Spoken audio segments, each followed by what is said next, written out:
What's up? Happy Sunday. It is the end of the week, which means it is time for the wrap up for this week's week 15's 30 Books in 30 Weeks book, which was Battlefield of the Mind by Joyce Meyer. And I was just thinking about how powerful this book is. What's going on, Earl? Hey, Andre. I was thinking about how powerful this book is, even the title of it, The Battlefield of the Mind, and the context in which you may interpret that, the struggle that it represents. So as you guys come in, feel free to obviously share the video out, invite some other people to join. If you catch it on the replay, still share it out. Mindset is such a powerful thing. But seldom do we invest a lot of time thinking about how we think. And even when it comes to, like, in this case, a lot of what Joyce writes about is in the spiritual realm, biblical, theological, things like that. And oftentimes we wait for someone to interpret that for us. And that's where we talk about that battlefield and how important the battlefield is. J.O. is in the house. So for those of you who don't know me, my name is Marcy Batiste. I'm a public speaker. I'm an author, and I am America's #1 reality-based success and recovery trainer. And a couple things about me. Sold out to my happiness. That's my guiding light. And I live life on Mars, operating kind of in my own little world, doing my own little thing with my own little rules. And the thing that moved me, the thing that wakes me up, that keeps me motivated and inspired, is being able to share with other women and be able to help them discover and embrace what I call their star power, so that they can then go forward, move forward, and ignite the light for someone else. And it's such an honor to be able to impact people's lives. Like, that is just the most amazing thing to me in the whole wide world. And realizing that every single one of us has the capacity to do just that. Every time you interact with, hey Zay, congratulations on your wedding. Every one of us has an ability to impact someone else's life. Every interaction you have is an opportunity for you to change the landscape of history. Think about how powerful that is. Like, we all have, I used to have a sign. I recently moved, so I haven't put it back up in my new office yet, but I used to have a sign in my office that said, "You're going to change the world someday." And I realized at some point along the way that I change the world every single day, and so do you. And so when we're talking about that battlefield of the mind, those are the kind of mindsets that I'm talking about. Reinterpreting information how we thought it was, and reframing what that means for us. And so as I was reading through this book this week, and breaking down some scriptures, and thinking about my relationship with my faith and things like that, it occurred to me that you're always exactly what you think. And it doesn't matter who else tells you that you're anything different. You will always be exactly what you think. Now, what you think about yourself can be heavily impacted by what other people think of you and what you allow them to impose upon you. But at the end of the day, behind closed doors, when nobody's watching, you are only what you think. You're not ever going to be anything more or anything less than you think you are. And so we talk about, we look at some people and we think, oh my gosh, like, they just have so much confidence. Guess what? Guess why they have that confidence? Most of the time they have that confidence because they think they're worth what they're worth. And just like the people that have no self-confidence, they think they're worth what they're worth. Like, you will create your reality as far as your ability to accomplish things, as far as your ability to engage with other people. I did a post today.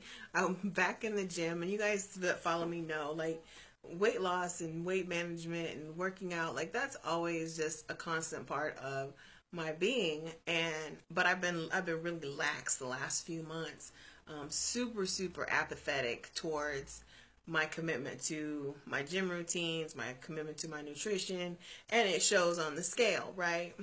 And so today, I was working out, and I had really been avoiding the stair climber for a period of time, because what I tell myself about it, what I think about the stair climber is that it's my nemesis, it's my kryptonite, like it's gonna kick my ass. Like those are the messages that I tell myself about the stair climber. Then when I get on it, it becomes a nemesis. It kicks my ass. Like I'm exhausted, I'm sore, all those things. And so today I approached it just a little bit differently.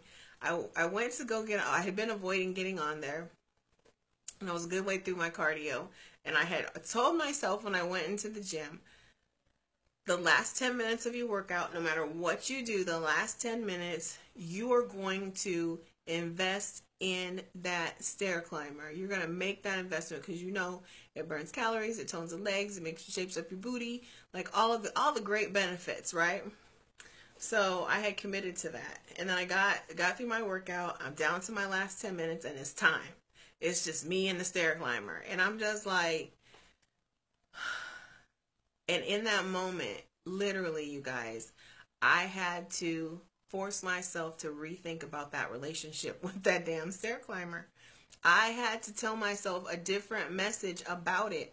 I had to specifically, consciously, full of awareness, wholeheartedly read myself a new thought about my ability to complete that 10 minutes. Because going into it before that, I would be like, oh my God, I know I'm barely going to be able to do 2 minutes because I'm so out of shape and da-da-da. Hey, Sandra, so out of shape and this, that, and another thing. And I'm like, no, ma'am. No, ma'am. You teach people not to do this crap. You teach people not to be controlled by their thoughts. You teach people how to manage their thoughts and control their results based on how they manage how they think. And so I was like, all right, we about to try this out. So I start giving myself these affirmations about the stair climber and how I'm going to change the relationship. Hey, Joy, we're about to be in a better relationship. This is going to be a successful relationship this time, me and this stair climber. And yeah, I'm going to admit it still sucked a little bit when I first got on. But I just kept telling myself that now it's going to be different. It's going to be different this time. And I post all the time, when you want different, do different. So I was getting on the stair climber with the same crappy attitude that I've had about that stair climber for the last 17 years. And today was the very first day that I got on there, and I said, you know what? I'm about to make you my boo. We're going to do this thing. And like I said, it was a little rocky at first, but I got into my groove, and I crunched my 10 minutes, and I think I went 12 minutes. And so I got off, and I was like, yeah, that's what I'm talking about. That's how powerful how you think is. And so when we talk about this battlefield of the mind, and it really can be a battle sometimes to consciously, full of awareness, change how you think about certain things. And in this case, it seems like it's a silly example. It seems like it's not a big deal. But for somebody who struggles with their weight management, who used to be almost 400 pounds and knows that a few wrong decisions and a few wrong turns and a couple long months is all it takes to get back there, that's serious business for me. My workouts have to be serious for me. And so that relationship with what I thought about specifically the stair climber, because I don't mind exercising, I don't mind working out. It's specifically that damn stair climber. And it was different today because I chose different. I insisted that my results today be different than they have been in the past. And it makes a difference. And so I was back to the book thinking about when we have those constant internal struggles, but then we have people who are around us who co-sign our negative thoughts, our toxic behaviors. And so if I talk to somebody who hates working out, and I'm like, oh my God, like I gotta go work out. I have to do the stair climber today. They're going to reinforce my negative thinking. If I talk to somebody like Joy, who, I don't know if Joy's still on here, but if I talk to Joy about my workout, she's going to give me a different reinforcing thought than somebody who hates to work out, because she's a fitness instructor. She teaches yoga. She teaches people how to, do that spiritual alignment thing. Like, that's her thing. And so being aware of the people that you have around you and the messages that they're going to reinforce, because at the end of the day, you are what you think. You are what you think. And so if I think of myself as a failure as it relates to that stupid stair climber, I will fail at it every time. I will get on there. I will be miserable. Even if I'm able to do my 10 minutes or whatever I set the goal to be, and it was frustrating, even that, because I used to do 30 minutes, right? But I told you I've been slacking. And so it shows in the workouts, and it shows my effort shows in my results.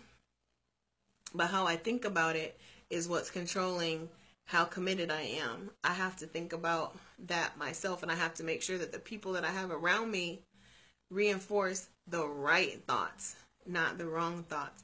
Because I can have a bunch of people around me, like I said, who don't like working out, who like to eat fast food, so who don't value nutrition, all that kind of stuff. And guess what?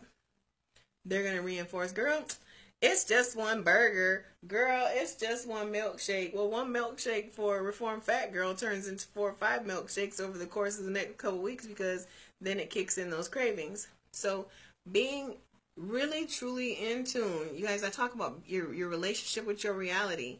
My reality is my reality. It might not have that impact on someone else.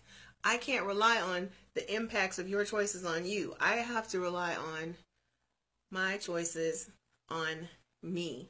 I have to rely on how I think and how my thinking affects my actions, which in turn affects my results. Make sense?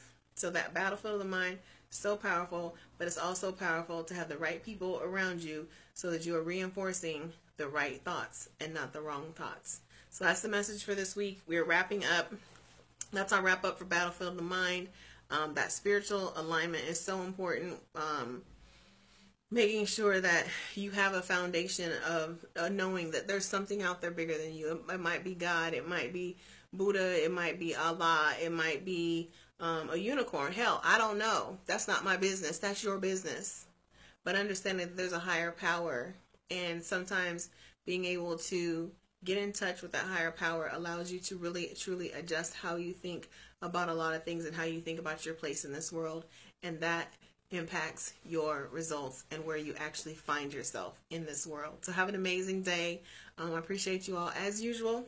Thanks for living life on Mars, and I'll be back tomorrow with another, and tomorrow's the 16th, so it's the day before Happiness Anniversary. Stay tuned this week, you guys. It's going to be bomb. Talk to you later, and thanks for living life on Mars. I'm out.